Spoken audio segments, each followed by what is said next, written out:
It's April 1st, 2015. And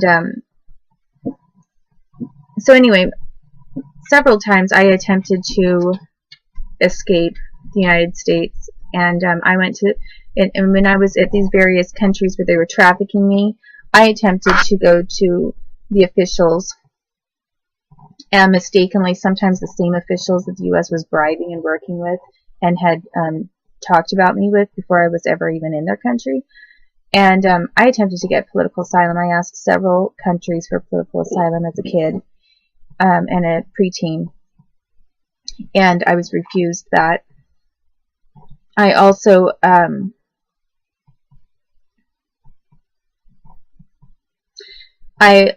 tried to become emancipated from my parents because I felt that my parents were being controlled by the government, and if I was emancipated, I'd have more control over my own life, and not have others making decisions for me.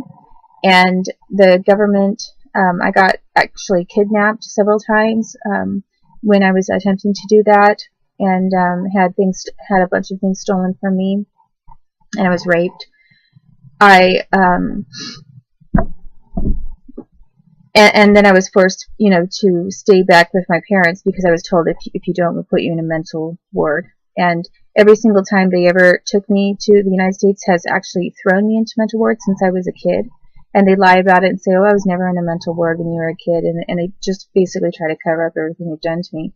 But they tried putting me in mental wards. They were putting me in mental wards like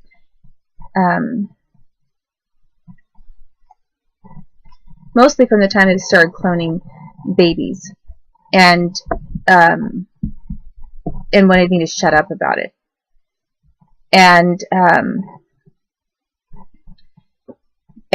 every single time that they put me into one of those places, a couple of other times they put me into a place if I was making reports about the United States and the harms that they were committing and crimes that were committing against me. But every single time that I was put into any of those places, they retaliated against me by torturing me, sometimes electrocuting me, and heavily drugging me. They also did operations and surgeries on me that were illegal. Like any normal person would know, they were illegal forms of crime against me. One time they put me into a medical coma, basically like they have this Bobby Christina in for the second time. They had me in a medical coma for who knows what reason, but I wasn't sick, and they just decided. And then actually a couple of times they did that to me. It was more than one time. They did that to me twice at least. And then they would wake me up from it, or let me come out of it, and say, do you want to keep sleeping, because we're ready to put you under again. And they would bring me out of a coma and put me under, and bring me out of the coma, put me under, and harass me every time. And then they would start talking about each time that they brought me out, they tell me how you're not very strong anymore, are you? You're getting a lot weaker. Can you raise your leg for me, or can you raise your arm? How strong do you feel now? And not like asking me normal medical questions, but like harassing me with that. And they were saying, you'll just shrivel up here in this bed and die, because unless you just shut up. And basically they wanted to have the privilege of raping me, stealing from me, holding me hostage, and kidnapping me, and just trafficking me all over the place. They wanted to do all kinds of crimes and then have me shut up, quote unquote, as if I was violating some kind of a national security program when I didn't consent to anything they were doing to me. They were committing crimes against me. And the other thing that they did multiple times to try to block any kind of sympathy towards me, and block any kind of money or financing that could go towards getting me out of here. They were making it look like I had committed various crimes. They framed me for dozens of things. I cannot even explain how many things that the United States government was trying to frame me for. And some of those things I believe they were trying to use for potentially later if I made it through some kind of a assassination attempt. Because, for example, they were trying to put my fingerprints on a bunch of guns You know, that's just one example when I was a kid. And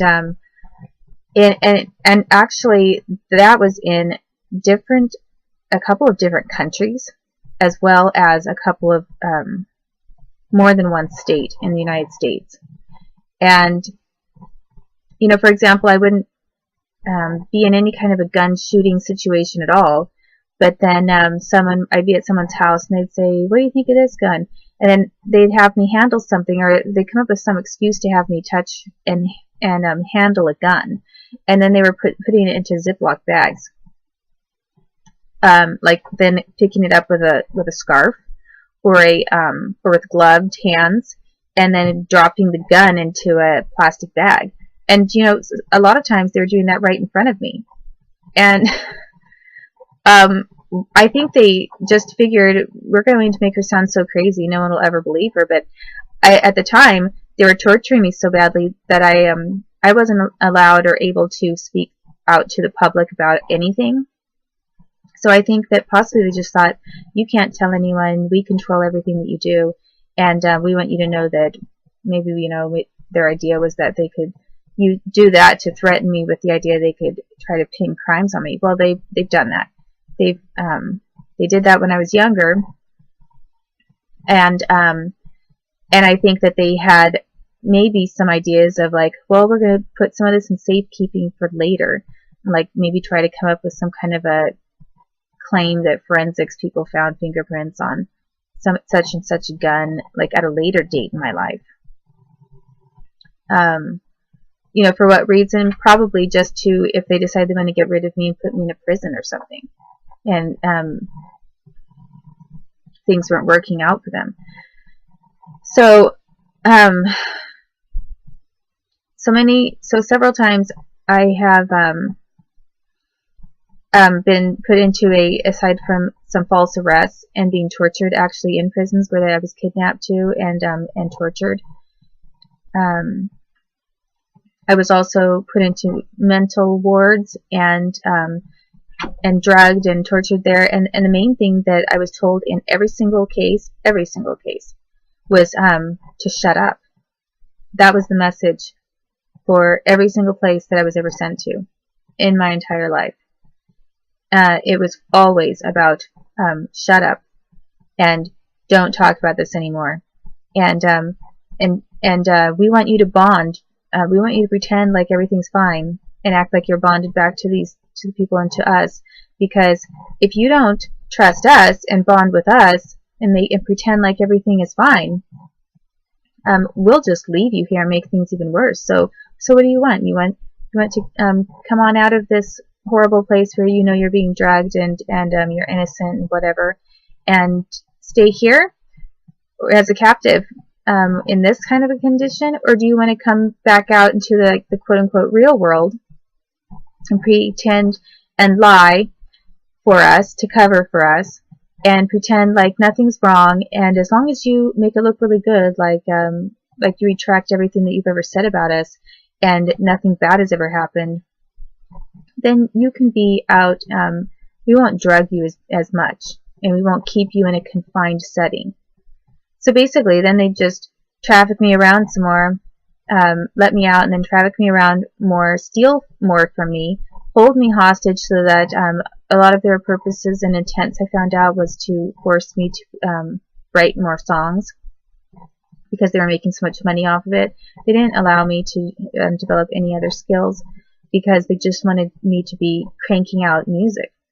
And they decided that if I had other work or jobs or things that I was doing that I liked, that it didn't leave time enough for me to be writing all of these different songs that they wanted to be marketing and selling and getting rich off of. So I was being basically like held hostage in a sense in my room or in my house. So then I'm going to make another flip on this.